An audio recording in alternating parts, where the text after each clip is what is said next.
नमस्कार, मी पशुमित्र सुयोग शेटे. स्वागत आहे तुमचं पशुमित्र सुयोग शेटे या आपल्या युट्यूब चॅनलमध्ये.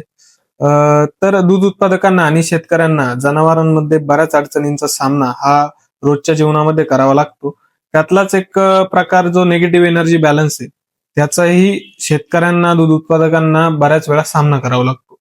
ऍक्च्युअल निगेटिव्ह एनर्जी बॅलन्स म्हणजे काय आहे? ज्यावेळेस गाई जनते, ज्यावेळेस गाईचा आदब जास्त होतो, डिस्टोकेअ होतो, म्हणजे डॉक्टरद्वारे आपण वासरू ओढून वगैरे काढलं जातं, त्यावेळेस गाय ही फार अशक्त होते आणि तिला सशक्त करण्यासाठी आपण काही लिक्विड वगैरे वापरत असतो.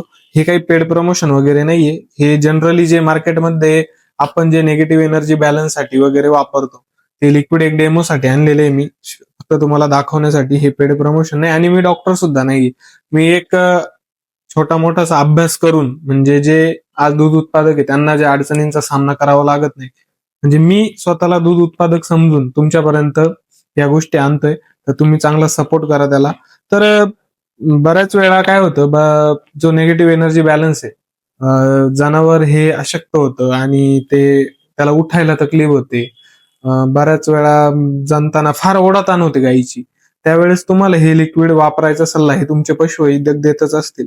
पण ते का वापरलं जावं, ते कितपत वापरायचं, त्याचे बेनिफिट कोणते कोणते गायांना, हे आजपर्यंत तुम्हाला कोणी समजून नसेल सांगितलं.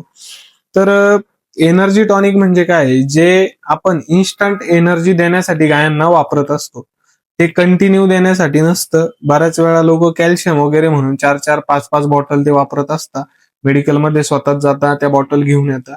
त्याचा शेतकऱ्यांना फायदा नाही. ते तुमचे म्हणजे तो खर्च एकदम वायफळ आहे.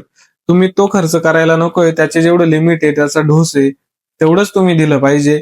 जनलेल्या गाईला सगळ्यात जास्त प्रमाणात कॅल्शियम, फॉस्फरसची गरज असते. तुम्ही त्यावर जास्त फोकस केलं पाहिजे. बऱ्याच वेळा असंही होतं, काही जनल्यानंतर लोक 1-1 किलो गायांना गुळ चारतात. एवढा गुळ देणं चांगलं नाहीये. तुम्ही डायरेक्ट कॅल्शियम आणत जा. तुमचा तो जे पैसे ते तुम्ही कॅल्शियम वगैरे फॉस्फरस देण्यात वापरत जा, जेणेकरून गायीला त्याचा अजून जास्त फायदा होईल. आणि मार्केटमध्ये ज्यावेळेस गायीची एनर्जी ज्यावेळेस डाऊन होत असते, त्यावेळेस तुम्ही हे मॅनकाइंड कंपनीचं एनर्डायना म्हणून लिक्विड आहे, हे आता बरेच शेतकरी वापरत असतील, सांगायची गरजच नाही. हे विवान कंपनीचं ट्रान्समोथ येतं, हे इंटास कंपनीचं ई बुस्टर येतं. तर हे सगळे एकाच रेंजचे प्रोडक्ट आहे. तुम्ही निगेटिव्ह एनर्जी बॅलन्स मध्ये हे प्रोडक्ट तुम्ही वापरू शकता. शेतकऱ्यांचे जे रिझल्ट आहे त्यावरून मी बोलतोय. बऱ्याच शेतकऱ्यांनी ई बुस्टर वापरलेलं आहे, त्यांचे पण असे फीडबॅक आलेले आहे की फार छान आहे. ज्यांनी ट्रान्समूथ वापरलंय त्यांचे फीडबॅक असे आहे की फार चांगलं लिक्विड आहे वगैरे. आणि एनर्डायना आपण कंटिन्यू बघत असतो, मार्केटमध्ये खूप जास्त प्रमाणात एनर्डायना हे वापरता, ई बुस्टरही वापरता. तर त्या अनुषंगाने, म्हणजे ज्यावेळेस एनर्जी डाऊन होते गायीची, त्यावेळेसच तुम्ही एनर्जी बुस्टर वापरलं पाहिजे. अन्यथा रेग्युलर गायलाही देताय, दूध कमी पडलंय म्हणून दूध कमी पडल्यानंतर याचा फायदा होतो, पण त्याचं पण प्रमाण हे 200 ml डेली एका गायीला दिलं जातं, तेवढंच द्या. मग अर्धा लिटर पाजल्यावर जास्त दूध देईल गाई, अशातला काही भाग नाहीये. 200 ml चा डेलीचा डोस आहे, त्याच्यावर मेन्शन केलेले, तुम्ही वाचूनही घेऊ शकता. आणि निगेटिव्ह एनर्जी बॅलन्स शक्यतो जनल्यानंतर गायांना येत असतो. बऱ्याच गायांमध्ये तुम्हाला मिल्क फिवर दिसलं जातं.